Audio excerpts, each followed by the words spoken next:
Hi అండి అందరికీ. అందరూ ఎలా ఉన్నారు ఫ్రెండ్స్? అందరూ బాగున్నారా ఫ్రెండ్స్? నేనైతే బాగున్నాను. మీకు ఒకటి చెప్దాం అనుకుంటున్నా, ఏ పుట్టలో ఏ పాము ఉందో ఎవరికి తెలుసండి. అలానే ఎవరి మనసులో ఏముందో ఎవరికి తెలుస్తుంది. మనమైతే తొంగి చూడలేము కదా ఎవరి మనసులో ఏముందని చెప్పేసి.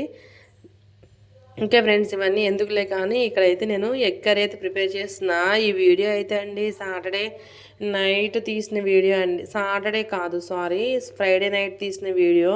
నిన్నైతే నేను హెల్త్ బాగాలేక హాస్పిటల్కి అయితే వెళ్ళాం కదా, హాస్పిటల్కి అయితే వెళ్ళామని చెప్పేసి ఇక నేనైతే వీడియో అయితే ఎడిటింగ్ అయితే చేయలేదు, వాయిస్ ఓవర్ ఇచ్చుకోవాలని చెప్పేసి ఇంకా అప్లోడ్ చేయలేదు. ఈ రోజు అయితే చేస్తున్నా అండి. ఇక్కడైతే నేను ఎగ్ కర్రీ అయితే చేస్తున్నాను. ఫస్ట్ ఎగ్స్ అయితే బాయిల్ చేసుకొని అవైతే ఒలిచేసి ఫ్రై చేసుకున్నాను. ఆయిల్లో కొంచెం పసుపు వేసి అయితే ఫ్రై చేసుకున్నాను. ఫ్రై చేసుకున్న తర్వాత మా పాప అయితే నాకు కావాలని చెప్పేసి తినేసారండి. ఒకటి వాళ్ళు ఒకటి నేనే తినేసాము. మనకు కూడా ఆగదు కదా నోరు, అందుకనేసి తినేసామన్నమాట. ఇంకా తర్వాత ఇంకా 5 ఎగ్స్ అయితే ఇక్కడైతే పులుసు అయితే పెడుతున్నాను. అదే ఆయిల్లో ఉల్లిపాయలు అయితే వేసుకున్నానండి. ఉల్లిపాయలు వేసి అవి ఉల్లిపాయలు త్వరగా మగ్గాలంటే ఉప్పు అయితే వేయాలండి కొంచెం. ఈ టిప్ అయితే అందరికీ తెలుసని అనుకుంటున్నాను. ఎవరికైనా తెలియకపోతే ఫాలో అయితే అవ్వండి. ఇంకా ఉల్లిపాయలు అయితే ఫ్రై అయిన తర్వాత అందులో ఇంకా అల్లం పేస్ట్ అవి కూడా వేసాను అనమాట. ఇంక ఇప్పుడు అల్లం పేస్ట్ అయితే వేసాను. అల్లం పేస్ట్ వేసి అల్లం పేస్ట్ కూడా పచ్చి వాసన పోయేంత వరకు అయితే ఫ్రై చేసుకుంటున్నాను. ఎందుకంటే ఎగ్స్ కర్రీ కదా, కొంచెం నీచు వాసన అయితే వస్తుంది కదా, అందుకని అల్లం వెల్లుల్లి పేస్ట్ కొంచెం మసాలా పొడి అయితే వేయాలండి. నేనైతే వేస్తాను, మీరు కూడా వేస్తారని నాకు తెలుసు, వేస్తారనుకుంటున్నా. ఇంక తర్వాత ఇంకా అవి ఫ్రై అవుతూ ఉంటే తిప్పుతూ ఉన్నాను అనమాట. మధ్య మధ్యలో పిల్లలు అలా చేస్తున్న వాళ్ళని చూసుకుంటూ, ట్యూషన్లో పిల్లల్ని చూసుకుంటూ ఇంకా అలా అయితే కర్రీ అయితే చేస్తూ ఉన్నాను.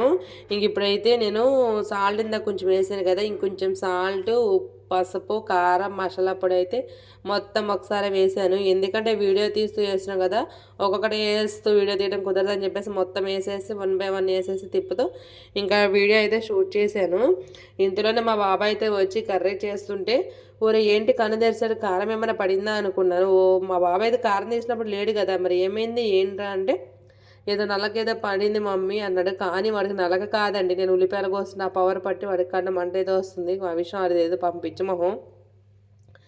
ఇంక తర్వాత అవన్నీ ఫ్రై అయిన తర్వాత ఇంకా అందులో చింతపులుసు అయితే పోస్తున్నాను. చూడండి చింతపులుసు ఎలా పోస్తున్నానో.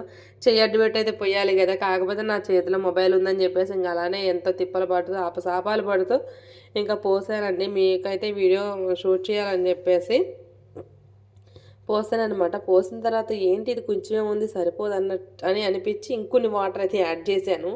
చింతపులుసులో పోసేసి వాటర్ అయితే యాడ్ చేశాను. యాడ్ చేసి ఇంకా నెక్స్ట్ మనం ఫ్రై చేసి పెట్టుకున్న ఎగ్స్ ఉన్నాయి కదా, ఇక ఆ ఎగ్స్ అయితే ఇంకా ఆ పులుసులో అయితే వేసేసి మూత పెట్టేసి మరగనిచ్చాను.